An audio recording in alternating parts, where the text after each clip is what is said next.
name's Yvonne Howard. I'm from the University of Southampton, and particularly from electronics and computer science. Why am I here?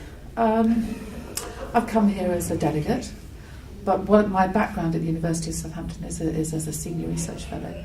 I've particularly in the last few years been concentrating on open education resources and repositories, and also bringing into that knowledge ergonomics, co-designing and participatory design when you're building software, working with people and usability and user experience. So those are all of the things that have influenced the research work I've been doing, and has also then influenced what I've come to work with on GIST projects and things like that. I was in the session on OERs and sustaining OER communities, and that's a particular interest because we've had a number of projects in that space, and we have had some success, I suppose, in looking after, providing software for, but also then looking after communities who are creating OERs, using OERs, remixing OERs and all of those things. And it was an interesting session that we had. It was good.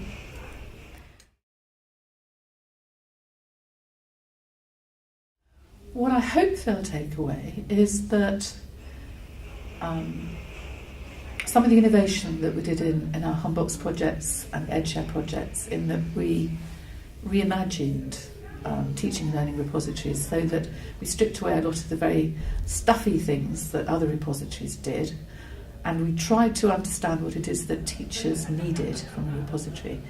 We knew they needed a place where they could put their resources, not so they could be shut away in a dusty cupboard, but they could use them and show them to their students, use them and reuse them, because they're part of a kind of a living life cycle of teaching. And some of those are actually being able to see the resource in line and having very simple metadata. A long time ago we had a workshop where we looked at what stops people putting things in repositories, and mostly because it's an awful lot of effort. And the repositories designers made it a lot of effort. And I think the very first repository I ever saw like that had 32 items of metadata you had to fill in. So the first workshop in our project, we said, okay, then here's some materials. We'd like you to upload them. Let us know when you lose the will to live, how many items of metadata before you lose the will to live. And the answer was 7. But they actually wanted us to put in 4 for them. So really they wanted to do 3. And we said, okay, that's a good starting point, quite different from what anybody else is doing. So we actually started working very closely with users there. So what I was able to do today was to show, by taking the approach we did and building the innovative repositories we did, we have had a very strong and good reaction from the communities who use our repositories to support their materials. So particularly today it was about the humanities community who have a Humbox, that's what they call their repository. And even though funding has stopped 3 years ago now, they're still using it. That's not only just using what's there, but they're making new materials and putting them in there, they're making new contacts. So it has its sustained growth without any money to really push it. So seeing that the kind of things we wanted to do, and we've hoped we were doing, have actually panned out. And the research we've done recently has showed the effects we've had was really positive.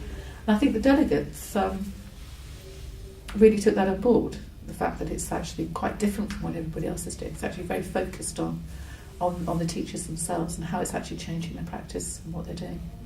So it's really nice to be able to tell that kind of story.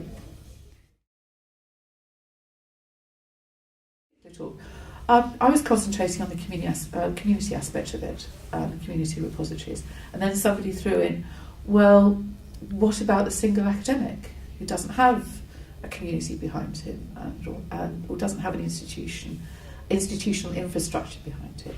I didn't really answer that because I was talking about communities. What I should have gone on to say, and what I did manage to do at the end of the session, was then to talk about Red Feather, which is a tiny, tiny piece of software to give anybody who wants a repository.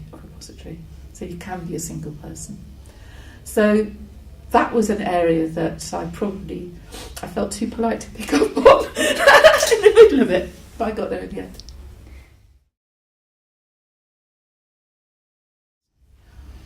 What I really value is meeting up all of the people here. We're all focused on the importance of education and innovation and technology supporting all of those things. And there are some absolutely brilliant people that I've met through the CETIS conference.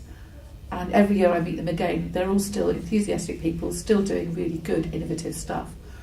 And every time I walk away from here, and I've always got plenty more ideas. I'd really like to hope it will happen again, really.